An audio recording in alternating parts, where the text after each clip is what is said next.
Salam sejahtera kepada Dr. Dona. Saya Lukas anak Junwang. Nomor trik saya 66526. Nama kursus ini Research Meteorologi, Program Pengurusan Seni. Hari ini saya ingin membentangkan tajuk proposal saya, yaitu perubahan tatu bagi suku kaum Iban di kawasan Lubuk Hantu Sarawak. Ini merupakan isi kandungan di dalam saya punya slide. Untuk pengenalan, pada era globalisasi ini, tatu adalah salah satu budaya tradisional yang mengalami banyak perubahan. Perubahan tatu pada era ini sangat nyata dan dapat dilihat dari makna tatu sendiri sudah jauh lebih beza dengan makna tatu yang sebelumnya.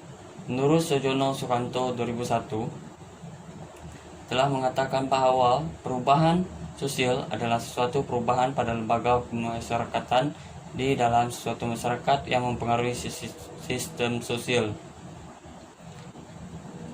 Nah, kalau menurut Kratov dalam Olong 2006, tatu dalam beberapa suku tertentu seperti suku kaum Iban adalah tradisi dan kewajiban.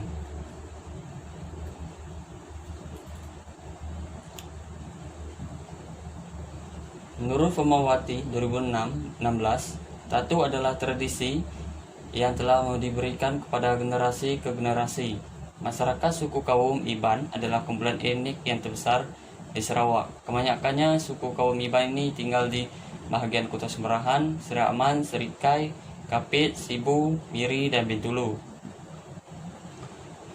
Menurut Olong 2006 mengatakan bahwa fenomena tatu bukan dilahirkan dari sebuah dunia yang telah bergelar modern.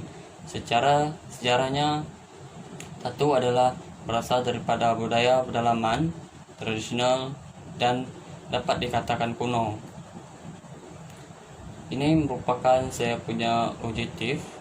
Yang pertama, mengenal pasti faktor perubahan tatu dalam suku kaum Iban di kawasan Lubuk Hantu Sarawak. Yang kedua, mengkaji persepsi masyarakat Iban di kawasan Lubuk Hantu Sarawak terhadap penggunaan tatu. Bagi penyataan masalah pula, menurut Buspa Elol telah mengkaji tentang penelitian persepsi mahasiswa Untek terhadap tatu. Sebahagian mahasiswa menganggap bahawa tatu adalah sebuah lambang karya seni dan keindahan. Selain itu, tatu juga sebagai wadah untuk mengekspresikan perasaan serta untuk memperlihatkan lambang identiti pengguna tatu tersebut. Sementara itu, sebahagian lainnya beranggapan bahwa pengguna tatu adalah sebagian daripada penjahat, golongan penjahat, kelakuan yang tidak elok, dan sebagainya. Manakala menurut Famawati et al. Menyatakan bahwa makna tatu untuk Iban di kawasan Batu Lintang, Kecamatan Embuluh Hulu, Kabupaten Kapuas Hulu telah mengalami pergeseran. Ini adalah persoalan kajian. Saya punya kajian. Yang pertama, apakah faktor yang mempengaruhi perubahan tatu dalam suku kaum Iban di kawasan Lubuk Hantu Sarawak? Persoalan kedua yaitu apakah persepsi masyarakat Iban di kawasan Lubuk Hantu Sarawak terhadap penggunaan tatu. Untuk kepentingan kajian pula, berdasarkan tinjauan dilakukan oleh pengkaji terhadap kajian-kajian lepas, tidak ada pengkaji yang mengkaji perubahan tatu dalam suku kaum Iban di kawasan Lubuk Hantu Sarawak. Kajian ini amat penting memandangkan pada era moden ini tatu dalam suku kaum Iban semakin berkembang. Namun kebanyakannya generasi baru tidak memahami makna tatu yang sebenar. Di samping itu juga, kajian ini penting kepada generasi baru yang meminati tatu tradisional. Seterusnya, keunikan tatu Iban ini perlu dikekalkan agar tidak ditelan oleh zaman.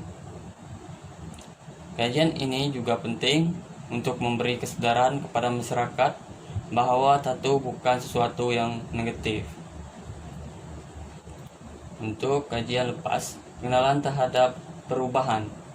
Menurut Sojono Sukanto 2001 telah mendefinisikan bahwa perubahan sosial adalah suatu perubahan pada lembaga-lembaga kemasyarakatan di dalam sebuah masyarakat yang mempengaruhi sistem sosial. Untuk pengenalan terhadap tato, Olong 2006 mengatakan bahwa fenomena tato bukan dilahirkan dari sebuah dunia yang bergelar modern. Secara sejarahnya, tato adalah berasal daripada budaya pedalaman tradisional dan dapat dikatakan kuno. Manakala menurut Krakow dalam Olong 2006, tato adalah dalam beberapa suku tertentu seperti kaum Iban adalah tradisi dan kewajiban. Oleh itu, dengan memiliki tato, maka para subjek berasa telah melaksanakan kewajibannya sebagai masyarakat suku kaum Iban yang memiliki budaya bertato. Untuk pengenalan terhadap suku kaum Iban pula, suku kaum Iban ini adalah salah satu penduduk pribumi yang terbanyak di bumi Penyalang, yaitu Sarawak, menurut Numpang 1989. Orang Iban tradisional dikenali sebagai Si Dayak, yaitu Dayak Laut, dan suku kaum Iban ini berasal daripada Kalimantan, Indonesia. Tetapi mereka berpindah ke Sarawak pada masa yang hampir sama dengan kedatangan bangsa Eropah ke Asia Tenggara, itu menurut Kedit 1984. Metodologi kajian, saya telah untuk reka bentuk penyelidikan, saya telah menggunakan kaidah kuantitatif, yaitu kajian ini juga telah menggunakan reka bentuk penyelidikan kuantitatif, manakala kaidah kajian yang digunakan dalam kajian ini adalah kajian tinjauan, yaitu survei. Menurut Savita Merikan 2009, kajian tinjauan merupakan kaidah mengumpul data dengan bertanyakan satu set soalan kepada satu sampel individu yang dipilih daripada satu populasi yang hendak dikaji. Kajian ini bertujuan untuk mengenal pasti faktor perubahan tato dalam suku kaum Iban di kawasan Lubuk Antu Sarawak dan mengkaji persepsi masyarakat terhadap penggunaan tato. Untuk reka bentuk persempelan pula, definisi sampel menurut Kamus Dewan edisi keempat adalah sebagian kecil yang mewakili sebagian yang besar. Pemilihan sampel ini untuk kajian ini dilakukan dengan rawak mudah yang melibatkan beberapa orang responden di kawasan Lubuk Antu Sarawak. Bilangan sampel bersesuaian dengan kajian kuantitatif yang memerlukan bilangan sampel yang lebih besar untuk mewakili populasi yang dikaji, menurut Kubaran et al. 2013. Untuk teknik pengumpulan data pula, data dan maklumat untuk kajian ini dikumpul dengan menggunakan borang soal selidik. Tinjauan dalam talian. Tinjauan dalam perubahan tato dalam suku kaum Iban di kawasan Lubuk Antu Sarawak dalam menggunakan kaidah pengumpulan data menggunakan soal selidik. Menurut Kamus Dewan edisi keempat, soal selidik ini adalah sejumlah soalan yang dikemukakan secara berterusan dalam borang tertentu untuk dijawab oleh sebilangan orang dalam usaha mencari dan mengumpulkan maklumat yang tertentu. Menurut Al-Kubaran et al. 2013, instrumen soal selidik yang dibina menggunakan prinsip KISS, keep it short, yaitu mengemukakan soalan yang ringkas dan mudah difahami oleh responden. Reka bentuk soal selidik. Mengkaji telah membuat borang soal selidik ini untuk mendapatkan dan mengumpulkan maklumat yang tepat berdasarkan objektif kajian. Borang soal selidik ini telah diedarkan secara rawak mudah kepada responden di kawasan kajian. Borang soal selidik ini terdiri pada 3 bahagian, yaitu bahagian E, bahagian B, dan bahagian C. Bahagian E adalah mengenai maklumat diri responden ataupun demografi. Untuk bahagian B pula adalah soalan yang berkaitan dengan faktor perubahan tato dalam suku kaum Iban di kawasan Lubuk Antu Sarawak. Manakala untuk bahagian C pula, soalan yang berkaitan dengan persepsi masyarakat di kawasan Lubuk Antu Sarawak terhadap penggunaan tato. Oleh itu, bahagian B dan bahagian C dalam kajian ini menggunakan skala ke-5 aras, yaitu 5 setuju, sangat setuju, 4 setuju, 3 kurang pasti, 2 tidak setuju, 1 sangat tidak setuju. Untuk analisis data, pada peringkat akhir kajian ini telah dijalankan secara deskriptif untuk menganalisis data soal selidik untuk menghasilkan laporan kajian. Kajian ini menggunakan kekerapan, carta, jadwal, peratusan, dan min untuk mendapatkan data. Selain itu, pengkaji juga telah menggunakan skala kelima aras untuk dan mempunyai tahap min dalam menentukan tahap perubahan faktor dalam suku kaum Iban di kawasan Lubuk Antu, Sarawak.